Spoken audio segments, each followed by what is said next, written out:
Nah, eee, nomor pertama, Pancasila digunakan sebagai dasar untuk mengatur penyelenggaraan ketatanegaraan negara. Hal ini sesuai dengan kedudukan Pancasila sebagai apa? Nah, sebagai dasar negara tentunya, karena di sini sudah ada clue-nya sebenarnya, teman-teman. Sini sudah ada clue-nya sebenarnya ya. Clue-nya adalah ketika dia menyebutkan kata dasar. So, pasti jawabannya dasar negara. Nah, adapun kalau kita berbicara kedudukan Pancasila itu semuanya lima-limanya merupakan kedudukan Pancasila. Tetapi kita lihat konteksnya. Kedudukan Pancasila dalam konteks apa? Yaitu dasar penyelenggaraan negara, yaitu artinya dasar negara. Kecuali kalau soalnya meminta hal yang lain, yaitu kedudukan Pancasila misalnya dalam norma-norma berbangsa dan bernegara, itu pandangan hidup bangsa. Kalau berbicara tentang uh, moralitas, yaitu moral pembangunan bangsa. Kalau kita berbicara karakter setiap manusia di Indonesia, itu jiwa kepribadian bangsa. Dan kalau kita berbicara tentang kalimatun sawa atau the gentle agreement atau piagam Jakarta atau dalam hal ini Pancasila, nah disitulah kemudian Pancasila berkedudukan sebagai perjanjian luhur bangsa.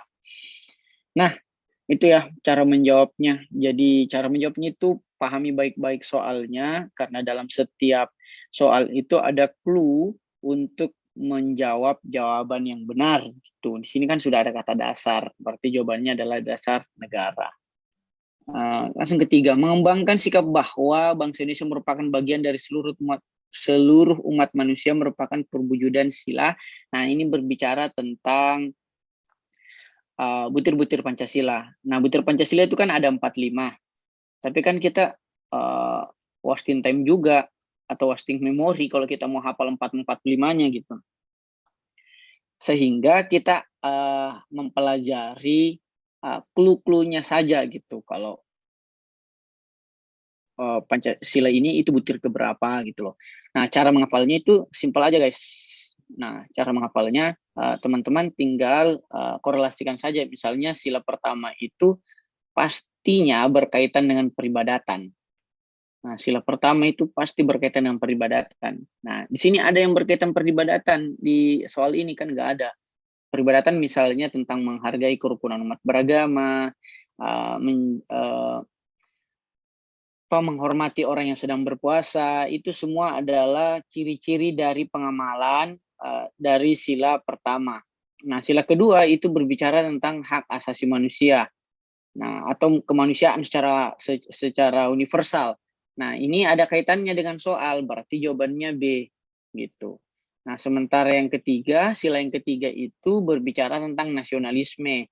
Jadi kaitannya tentang nasionalisme. Ini kan tidak bicara nasionalisme kita. Yang keempat itu kaitannya dengan demokrasi. Demokrasi dan politik. Nah, ketika berbicara tentang demokrasi dan politik, itu artinya dia merupakan pengamalan dari sila keempat. Dan yang terakhir adalah sila kelima ketika berbicara tentang keadilan sosial, ekonomi, termasuk hukum dan lingkungan. Ini masuk di sila kelima, pengamalan sila-silanya. Oke, kita lanjut ke soal berikutnya. Negara menghormati dan memelihara bahasa daerah sebagai kekayaan budaya nasional. Hal ini disebutkan oleh pasal 32. Nah, pertanyaan kemudian, apakah kita harus ngapal pasal? Enggak juga sih, kita nggak mesti ngapal pasal, cukup dipahami aja itu pasal. Pasal kan ada 37 nih, 37 pasal. Nah, 37 ini saja yang kemudian teman-teman pahami di pikirannya. Nggak usah dipahami seluruhnya, yaitu 194 ayat. Ini kan nggak mungkin ini kita hafalkan dalam waktu yang sekejap. Jadi 37 pasal ini yang harus kita ulang-ulang. Apakah ketika kita lagi nunggu atau lagi nggak ada kerjaan, ya download aja itu Undang-Undang Dasar di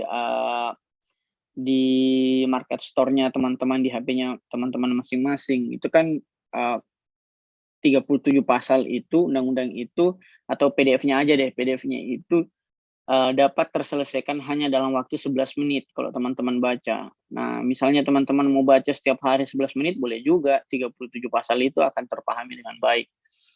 Nah, pasal 32 kan itu berbicara tentang kebudayaan. Sebelum kebudayaan itu pasal 31 berbicara tentang pendidikan. Pasal 33 itu berbicara tentang perekonomian. 34 itu kesejahteraan.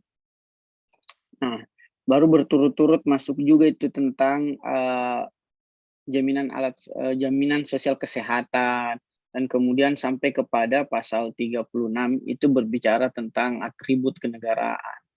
Atribut kenegaraan itu kayak bendera, lambang, lagu kebangsaan, bahasa nasional, dan sebagainya. Oke, kita lanjut ke soal berikutnya, soal nomor 5. Oke. Pengamalan Pancasila dalam kehidupan berbangsa dan bernegara dapat dilakukan dengan cara pengamalan secara subjektif. Artinya apa? Nah, di sini juga lagi-lagi sudah ada clue. Clue-nya apa? Ada kata subjektif. Berarti kita pahami tuh apa tuh artinya kalimat subjektif. Nah, subjektif itu kan artinya pribadi ya. Subjeknya itu adalah pribadi. Nah, kita cari nih kata yang ada pribadinya ini satu, ada pribadinya ini udah nggak ada memang.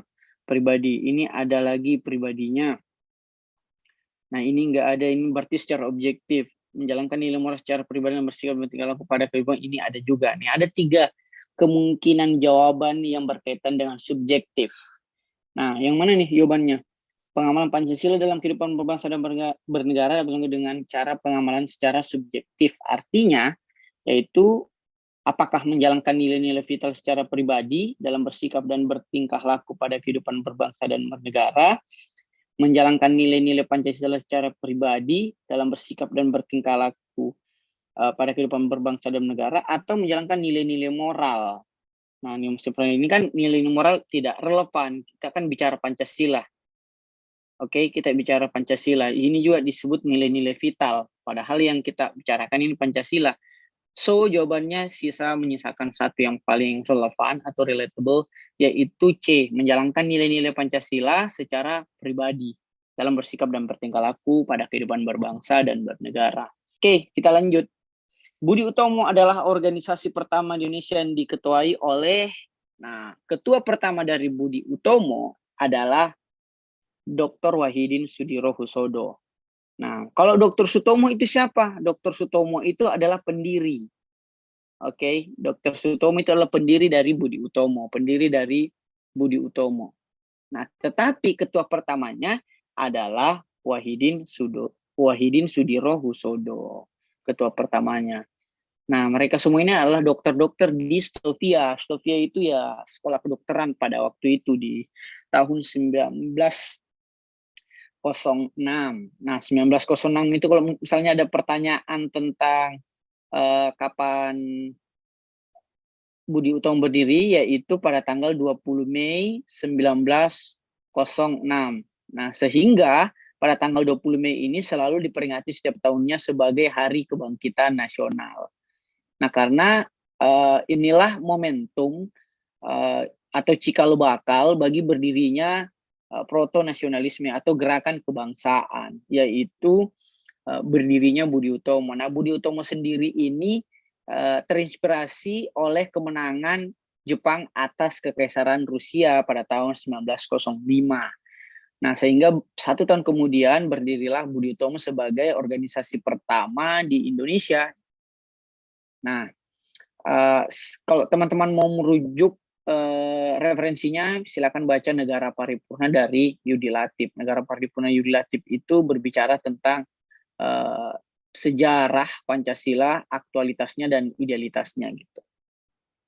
Nah, lebih lanjut kalau Samanhudi siapa? Samanhudi itu pendiri Syarikat Dagang Islam. Oke, SDI, Syarikat Dagang Islam. Nah, Syarikat Dagang Islam. Soekarno siapa ya? Kita tahu pendiri PNI, dia juga adalah founding fathers, presiden pertama, sementara Douwes Dekker itu adalah salah satu dari 3 orang serangkai, namanya 3 serangkai kan, 3 serangkai.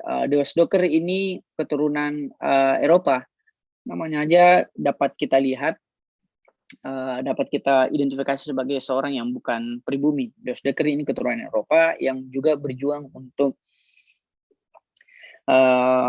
melakukan gerakan-gerakan kebangsaan bersama teman-temannya dalam hal ini, yaitu 3 serangkai antara Dos Dekker, Cipto Mangunkusumo, dan Suryadi Swardiningrat atau Ki Hajar Dewantara.